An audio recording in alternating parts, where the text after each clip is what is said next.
Hot Sheet is here. Scotty Braun along with Baseball America's JJ Cooper and Jesús Cano. And this very much is playoff season, but it also is AFL season. Arizona Fall League happening now. Jesús is going to take center stage for us in a moment as we talk about it, and also look forward to talking to Enrique Bradfield Jr. from the Baltimore Orioles about how his AFL season is going right now. But let's hit the first move to get into the standouts. Okay. Jesús, you've been there for a minute. We're showing a nice, pretty graphic to those that are just listening of the 10 hottest fall league prospects. Take us through some of the standouts here. I think immediately, if we're going to start off with somebody, it has to be Esmeralda Valdez. I mean, when you look at the power and everything he did this year, he hit 5 home runs this week and hit, 2 on Sunday to, kind of, as the kids would say, have a 6-7 game to be able to do that. And it's just so impressive. And the reason I mentioned it is because I want to be able to draw the picture as to the dominance that Valdez has had on the power side. Last year, Josue Briseño in the AFL hit 10 home runs, and that was the first time I had reached that double-digit home run since 2011. Briseño didn't hit his 10th home run until November 13th, right? Valdez is already, 70% of that way, and it's only October 20th, right? So I think it just goes to show, the power that he's doing right now, and also what he's going to be able to accomplish soon. I mean, the AFL home run record, based on the research that we were able to do today, dating back to 2005, is 14 home runs, and Valdez really isn't that far from that mark, right? So just to see what he's been able to do, and it's also a really important offseason heading into him, just because the Pirates are going to need to make a decision on whether or not they're going to want to protect him from the Rule 5 draft, right? Because he's an interesting candidate, right? The power is obviously right there, and we have seen some improvement on the contact side. It's gone to around 70% right now. Doesn't have any AAA experience, as he's only reached AA, but he's, hitting against a couple of hitters who've had pitchers who've had AAA experience. So he's doing really well on that front. And yeah, I mean, the power surge has just been pretty amazing to see so far. I would note, like with Valdez, like that. So that is that home run leaderboard we showed there. That is going back to the original AFL. Basically, we are talking about 30 plus years now. He is in rare air. We are talking about a guy who that 7 home runs there. That's in 35 at bats. Or plate appearances, I should say. That's 1 home run, basically, 20% of the time when he's gone to the plate, he's hit a homer so far. I obviously don't think he'll be able to keep that rate up, but it is going to be almost a slump. It'll take a slump from him not to be in that top 2, that top 3, that top 4 when the cell clears. But I do want to note, like we saw this in the first half of this year in Greensboro from Valdez as well. He had 20 home runs in basically 80 games there in high A. The home runs kind of dropped off a little bit after he got promoted to the to AA, to the Eastern League in Altoona. But there's real power here. This is a guy who I would say probably it's the Pirates. They should 100% consider him like a part of the long-term plan, because this is a team that needs offensive impact. Valdez is more of a bat than he is a glove, but they need that to have a guy like him to go with a guy like Edward Florentino's a little further away, and obviously Connor Griffin. We're starting to see some bats here in the Pirate system, in addition to obviously the arms that we could talk about all day with Skeens and Bubba Chandler and many others. But you saw also on that list, Tony Blanco Jr. also there. And Jesús, when we talk about the hardest hitting guys in baseball, not just the minor leagues, baseball as a whole, you would absolutely need to be mentioning Tony Blanco Jr. pretty quickly in that. Yeah, 100%. It's like my favorite saying goes, when I see a guy hit the ball really hard, he hits the ball like it owes him money, man. Like, and you mentioned about the EV speeds and stuff like that, just to paint the picture, right? He's one of the hardest hitting hitters in the entire, whether it's low A, double A, even the majors. His 95th percentile exit velocity. It's higher than O'Neill Cruz. It's higher than Ronald Acuna Jr., and it's higher than Jack Caglione. I mean, those are just insane numbers to be able to put forward as a 20-year-old. And it's kind of hard to believe that he's just 20 years old, because he's just so massive, 6'7" frame. And he's still, even at that frame, it's still looked like he's growing into his body, but he's also growing into his game a little bit more, right? Just because when you look at the EVs, they're impressive, but then you look at the underlying numbers, right? And you look at the end zone whiff rate, it's over 30%. You look at the overall miss rate, it's above 40%. And as impressive as the hit numbers are, the EBs are impressive, the end zone whiff rates and all that stuff, it's kind of, that's kind of really concerning to see be able to do that at such a young age. But that's the key thing to remember is he is a young player, right? And he's going to be able to learn off of that. And from the at-bats that I've been able to see in the Arizona Fall League, specifically this past Saturday at the triple header in Goodyear, I saw a lot of discipline at bats. I saw a good approach. I saw a little bit better with the strike zone recognition. But then there would also be flashes of, kind of not so smart swing decisions, i.e. swinging at a ball that's in the other batter's box. But I have seen a lot better. And I think the most impressive thing, too, is him as a lower level player that's played in low A. He's pitching against guys who pitched in double A and triple A, and he's seen a lot of success. I mean, up against, this past weekend in the triple header, he's been able to do that against good pitching. And we're seeing that. I interviewed him on Saturday specifically, and he knows that he needs to get better at the plate, and that's exactly what he's been doing. He's been focusing on his eye recognition and just overall making better swing decisions to be able to have that power just show out through more and just make contact with the ball a lot more. Okay. Public StatCast data for this year. So that's Major Leagues, that's AAA, that's Florida State League, that's Arizona Fall League. Hardest hit ball 2025, O'Neal Cruz, 122.9. Remember that home run? Number 2, Tony Blanco Jr. Number 3, Vladimir Guerrero Jr. Number 4, Shohei Ohtani. Number 5, Tony Blanco Jr. Like, he's the only guy who has two balls in the 5 hardest hit balls we've seen this year. It is real and spectacular power. Everything else needs to improve, but obviously that's what you have the minors for. When you have a guy who has an 80 tool, and when you talk about raw power, Tony Blanco Jr. has an 80 grade raw power. You give him plenty of time to develop everything else.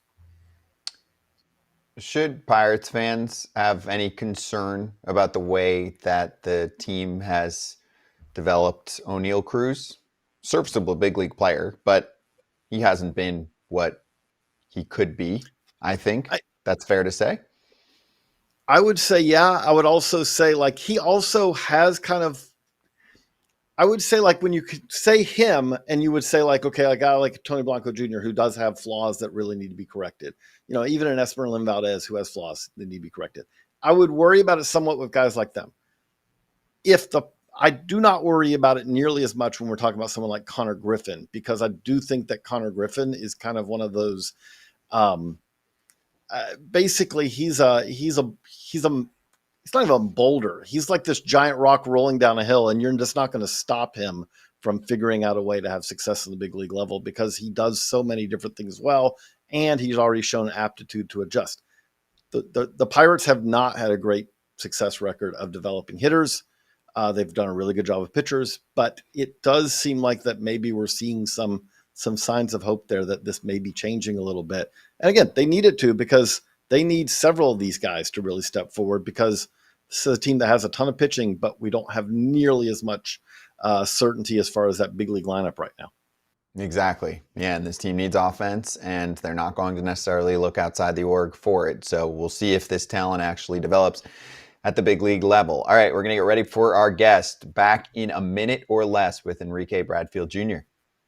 For all you parents out there like me with teenagers trying to already keep a million things under control, Cash App is here to help us make sure your teen's money and their spending isn't adding up to craziness. With the Cash App card available to teens 13 to 17 with sponsorship by an eligible parent or guardian, every transaction triggers a real-time notification for you to see, empowering your teen to practice independence while giving you peace of mind by keeping track of their spending. You can also manage everything directly from your own Cash App account without having to switch between the two. With the Cash App card, you and your teen's balances receive 24/7 fraud monitoring, and if something ever feels off, you have the ability to lock their card right from your phone in just one tap. If you're ready to give your teen more independence while staying in the loop, start by downloading Cash App and setting up their account today. For a limited time, new Cash App customers can earn $10 if they use code FAMILY10 in their profile at sign up and send $5 to a friend within 14 days. Terms apply. Cash App is a financial services platform, not a bank. Banking services provided by Cash App's bank partners. Prepaid debit cards issued by Sutton Bank, member FDIC. Direct deposit and promotions provided by Cash App, a Block Inc. brand. Visit cashapp.app/legal/podcast for full disclosures. Hey, we're back on Baseball America Hot Sheet, and we have our guest ready to go, Enrique Bradfield Jr., out in the Arizona Fall League, in the Orioles system, former first-round pick. Enrique, great to have you on the show, and I'm going to play director here real quick. Can we try to flip your phone horizontally So we get an even Yeah, hold better on. shot here. Oh, there. Nice. There we go. All right. Perfect. Well, you nailed it. We appreciate the time. It's great to see you and the smile, and it looks like you're having fun out there. So first, just give me your overall sense of how things are going. How would you evaluate AFL season for you? Everything's been good. It's been a lot of fun being out here, getting to meet the guys. Good weather, good golf. So I'm having a blast, definitely. It's been fun getting to be on the field, just playing every day, hanging out with the guys in the other orgs. So I'm having a great time. Enrique, great to see you. You've always been known as one of the best defenders wherever you're playing. We've put an 80 on your defense and 80 on your speed. You're top of the scale grade. But I got to ask you, the catch you made this past week, where does that rank among your, the best catches I've made in my life? Yeah, when I think about it, it's probably a top 5. I think honestly it really surprised me in the moment that I made that play, just because I thought it was a home run off the bat. I thought it was gone. I didn't think it had a chance to stay in the park. And honestly, I kind of just drifted over in the gap, looked at my left fielder, and I looked up and I'm like, wait, this ball is not headed towards him and it's definitely headed towards me. And it started coming down. I was like, I might be able to make a play. I went up, I got a glove on it, and the wall knocked it out of my glove, and I caught it with 2 hands on the way down. So it's definitely probably a top 5 play for me. Okay, when you say that's a top 5, is there a clear number 1 for you, or is it just that there's a group of them at the top? Yeah, when I look at the plays I've made, I feel like the clear number 1 is a home run robbery I had against Arkansas back in 23 in at Vandy. I just think the environment, the moment that game was in, I think we are down 6-0 or 8-0, and we came back and won in like the last couple innings, and that was the play I made later in the game. So that's probably my number 1 when I think about it.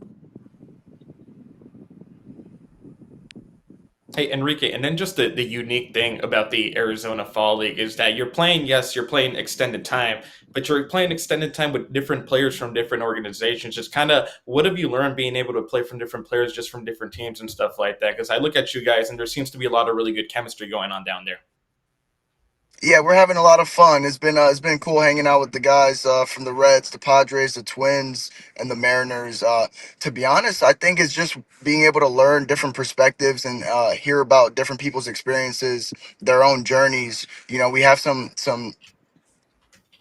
I guess journeys that you could say that are a little unorthodox. Obviously, like you have the guys who either went to college, who are high school guys, but you have some guys who they thought baseball was going to be over.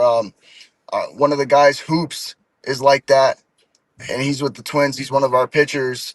He had a 5-year college career and started working at Tread and figured out that he could really throw the baseball. So he's got picked up. He did one of the videos and it went viral. So like being able to talk to him about his story has been incredible. Just meeting all these different guys and being able to share the clubhouse with them has been awesome.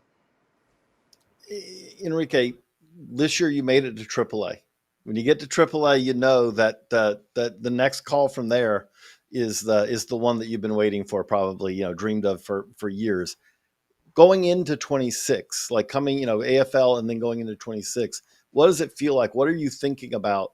What do you feel like you still need to to add that final bit of polish to get that call to come out to Baltimore?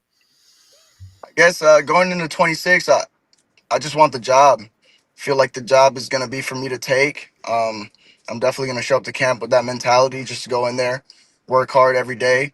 Whether they think I'm ready for it at a camp or not, it doesn't really matter to me. I think it's mine. I'm gonna go in there and try and win it. So that's kind of how I'm really gonna treat it. So this week you had multiple games: single, steal second, steal third, single, steal second, steal third. I know you're a guy who's always stolen bases, but like, is there a mentality you have now that feels like, okay, basically you can have extra base hits by hitting a double, hitting a triple, hitting a homer, but singles for you are turning into extra base hits these days? Yeah, honestly, I'm just trying to play aggressive. Every time I go out there, I want to be aggressive. I want the opposing team to hate me for the right reasons. I want to play hard. I want to play fast. I want to be able to get the job done and put pressure on the opposing team, and just really change the game. You can impact the game in so many different ways. So honestly, I'm trying to do a little bit of everything. I feel really good in the box right now. I'm swinging the bat well. I'm hitting the ball hard, and it's really starting to bring out some confidence. I guess I haven't had in quite some time, but at the same time, this is the best I've ever felt physically. So I'm finally past all the injuries and stuff like that, and I'm just really happy to be out here. I'm grateful for every moment that I get to take the field, and I'm really just enjoying it.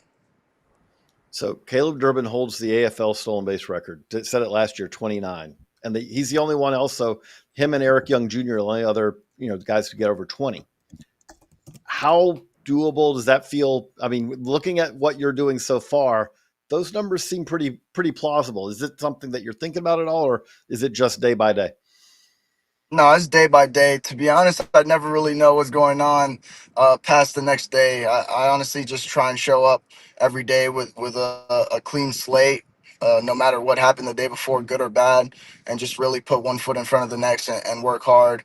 I'm just trying to figure out ways to get better on a daily basis, and whatever happens at the end of it, it's going to take care of itself. I know that if I can handle the days and win the days over the course of the next 4 or 5 weeks or whatever the rest of this fall league is, I'm going to be fine regardless.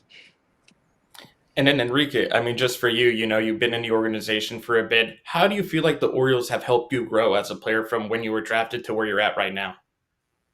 Yeah, definitely a lot of great people, a lot of great resources from the hitting department, just from the field coordinators. A lot of the staff has really helped kind of just guide my perspective as I move up levels. Each level has taught me different experiences, whether that be coming from coaching staff, my manager at whatever level I'm playing at. They've honestly just helped me grow and just figure out what's going to work best for me when I get to the big leagues. Obviously, it's nice to play well in the minors, but at the end of the day, nobody really cares about minor league stats. You're just trying to set yourself up to make it to the big leagues and to stay there and be successful in the big leagues. So at the end of the day, whether I had a good minor league stat line or not, I don't really care about it. I'm just honestly trying to get better and prepare myself to be ready for whenever that time call comes that I'm in the big leagues. Speaking of the big leagues, so was there any players, or are there any players even now, or players when you were growing up that you kind of looked at, you kind of watched and said, "Hey, that's who I want to model my game after"? When I was younger, I was a huge Florida Marlins fan before they changed the team name and moved the team. It's actually pretty close to my house down in Florida. So I was a huge Hanley Ramirez fan. I wanted to be like him, even though I'm lefty and he plays shortstop. I'm an outfielder, but he was the type of guy that I love watching. And then there's a couple other guys that I remember watching when I was younger. Juan Pierre towards the back of his career, and I've actually got a chance to meet him on several occasions and be able to talk to him about the game, being that he's a South Florida guy. So just guys like him, I feel like are the best type of players. They did a little bit of everything, but they created chaos for the opposing team no matter how it came, whether it was a walk, a steal, a bunt, a line drive, and then they could really go play defense. So ultimately that's kind of where I see myself headed. Do I care about power? Not really, because I'm still hitting the ball hard. I'm going to hit those line drives, and those singles are turning into triples, and that's going to be my slug, and I'm more than okay with that. Hey, Enrique, last one for you. It's a super relevant topic this week. We're going to get into it right after our conversation with you. Tony Vitello is rumored to be in talks with the Giants. It sounds like it's going to happen in the next 24 to 48 hours. My question for you is about how you think a prominent college coach would do jumping right into the scene with a major league team. I know you're not in the bigs yet, but now you went from obviously a prominent program, you played against Tennessee, into the pros. How do you think that will play out? And like, what is maybe one thing that you think is super different for coaches from the college game to the pros? Yeah, it's I guess I'm gonna say I'm interested to see if it happens and what it's gonna look like when it happens. It's a completely different space. When you're in college, as a coach, you're trying to build your program and give your team the best shot at success. And ultimately, you're trying to do that in the big leagues as well. But it's a little bit different. The factors, obviously, for obvious reasons, are different. So I think it might be a tough task, but obviously Tony's a very good coach. He's done a hell of a job with that program at Tennessee. I've got to meet him on a couple of different occasions. A very nice guy. So I think regardless of whether he takes a job or not, I feel like he'll be fine either way. If he does, I hope he has the success, the best success with the Giants, if that's the case. If he does and it works, there will be more more cases Yeah. like that. This is like the test bunny situation here. Well, Enrique, great answer, great talking to you. I hope you enjoyed it. Great getting to know you, and have fun out there in the Arizona Fall League. Thank you. I'm about to go hit the course with the boys, so enjoy Hit him well. enjoy some good golf out here. Nothing like it this time of year in Arizona. Appreciate you. Have fun out there. All right, thank you guys. Thank you. That's Enrique Bradfield Jr., Baltimore Orioles system, and we can keep rolling here. We'll be right back first. Give us a quick minute, and then we're going to get into that Vitello story. Let's take you through the Arena Club Slab Pack experience. This is part 2 because Todd Father last week pulled a card that he didn't love, yet he sold it back for actually more than what the Slab Pack cost. This time, pulls a card that he likes. Yeah, and this is the best part of it. Ronnie Mauricio, the Mets standout, rookie sensation. He's been absolutely phenomenal. I like the itch of seeing what you're going to get. I like prospects. I don't love them, but seeing this kind of card is actually absolutely beautiful thing. I know a couple people around town that would absolutely love that card. So there's going to be a lot of conversations going on here for Arena Club. And what you do is you have it in your digital showroom. If you want to hand it out locally, then cool. You ask Arena Club to send it to you, and they do, or you can sell it back like you see there. Instant offer for $193, but he's keeping it. And you can do what Todd Father does by going to arenaclub.com/Val and getting 20% off your first card purchase or your first slab pack purchase.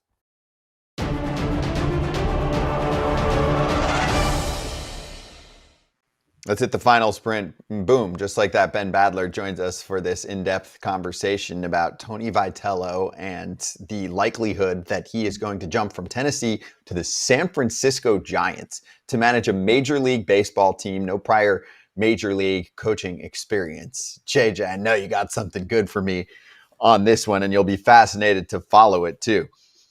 Yeah, this is right up our alley. Obviously, we cover Tony, we cover college baseball in depth. We cover major leagues. We cover the minor leagues. This would be, as everyone knows, this would be unprecedented. But at the same time, there is a logic to this. It's unconventional, but it's high risk and potentially high reward. The thing that jumps out here with Tony Vitello is, yes, he is one of the best coaches in college baseball. But also, we got to realize that college baseball nowadays is kind of running a college baseball team.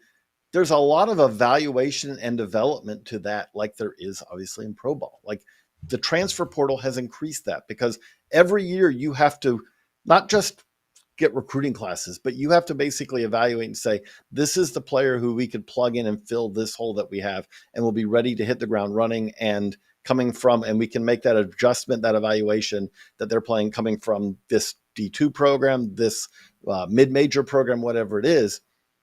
Obviously, that's not the exact same thing as a Major League Baseball manager's job, but at the same time, there is kind of, we are seeing players move quicker into the major leagues. There is a little bit more of the development at the major league level. I think some teams have really run into trouble in recent years because their players kind of hit the major league level and then they don't really develop further.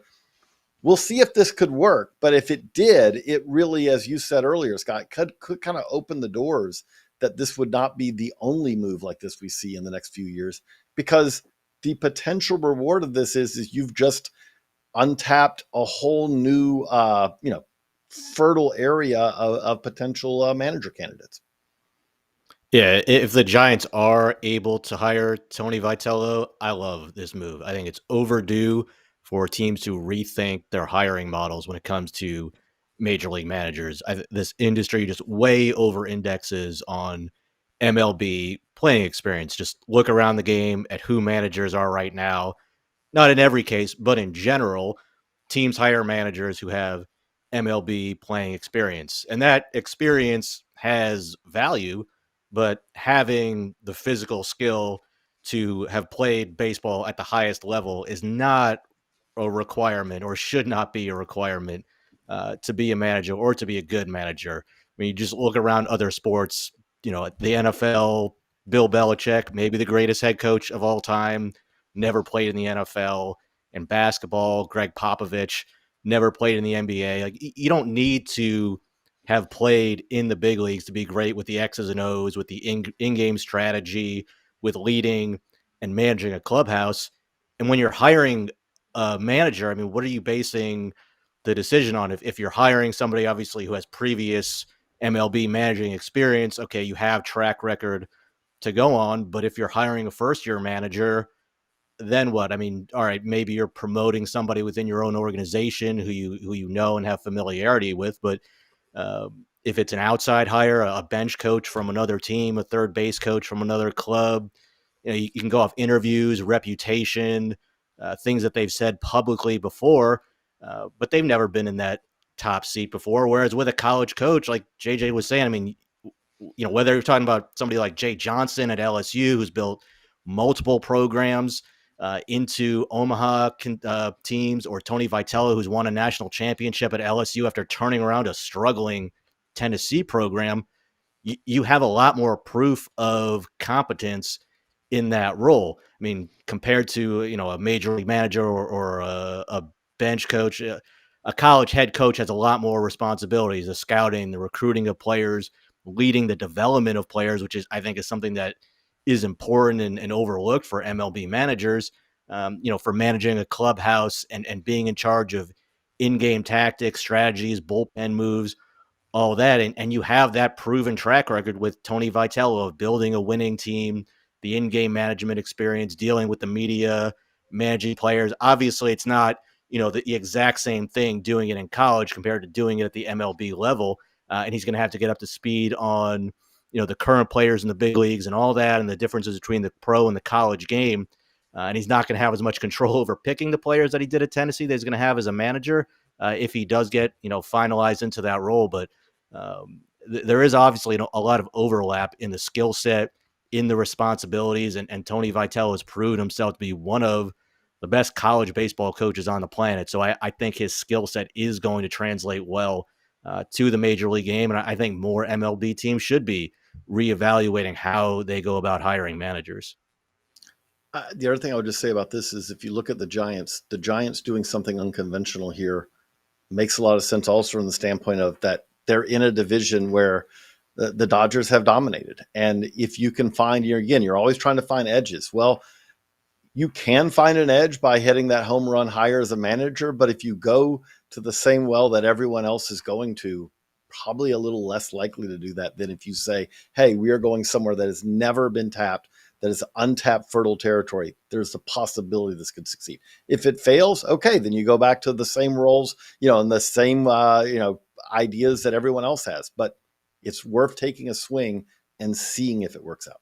Yeah, teams are looking for an edge. This could be an edge for the Giants, right? A lot of the teams have the same information, so this could be something for them to find a deeper talent pool. We'll see what happens. Of course, Baseball America is going to be all over this story throughout the week, especially if it does end up happening. Even if it doesn't, it's still very interesting. So, stay tuned. Make sure you have your Baseball America subscription. Thanks for watching Hot Sheet, and we will see you next week.